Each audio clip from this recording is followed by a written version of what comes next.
Hello, Titas! Welcome to episode 3, season 4 of the Coffee Tita podcast. This is Esther, the Coffee Tita. So it's the second week of August, Titas, and it's the last month before we go to all the births. September, October, November, December, right? Pretty soon we're gonna have Jose Marichan peep around the corner as we're gonna start celebrating the holidays for this year. Exciting times ahead. So last week's episode talked about working with what's inside our hearts. This week we will be talking about getting from here to there when you haven't a clue what to do. So there is a quote by Helen Keller. She said, "Life is either a daring adventure or nothing. To keep our faces toward change and behave like free spirits in the presence of faith is strength undefeatable." Some of us hear our passion calling when we are very young, but most of us do not because we're too busy listening to what other people, especially our parents, are telling us. So we embark on a vocational path, trying on different lives for size until we find one we can wear even if it doesn't necessarily fit. Perhaps you're conflicted about continuing the journey you started 25 years ago but have outgrown. You know you're not heading in the direction you want to go, but at least your daily motions are familiar. And familiar feels safe. In today's uncertain world, feeling safe and secure seems the emotional definition of sanity. Perhaps you're skilled in one occupation, but not thrilled about using those skills anymore.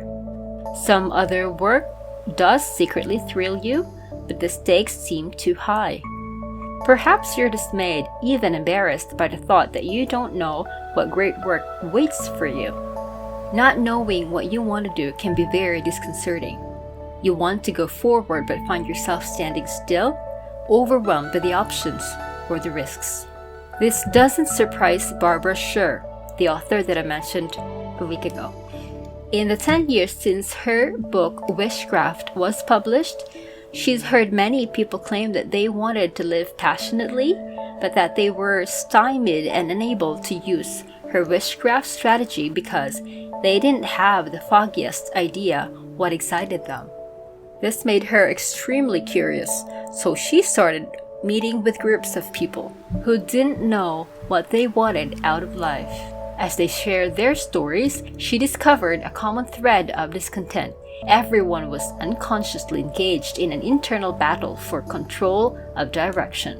But however directionless they felt, their lives were filled with authentic clues.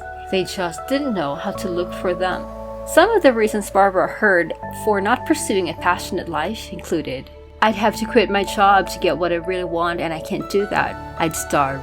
Or, "Every time I try to go after what I want, I drop the ball and I don't know why."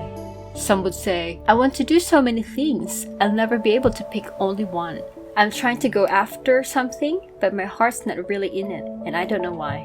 After helping these people realize that they really did know what they wanted to do, she knew there was another book to write, so she wrote, "I could do anything if I only knew what it was."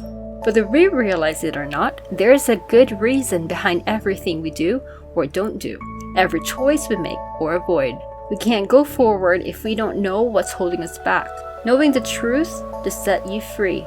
If you suspect that one of those frustrated, angry, discouraged, or timid voices sounds awfully familiar, you'll find wisdom and reassurance in Barbara Sher's suggestions for discovering your authentic dream. The price we pay for authenticity may seem high, but who among us can truly afford to continue living as a spendthrift of the self?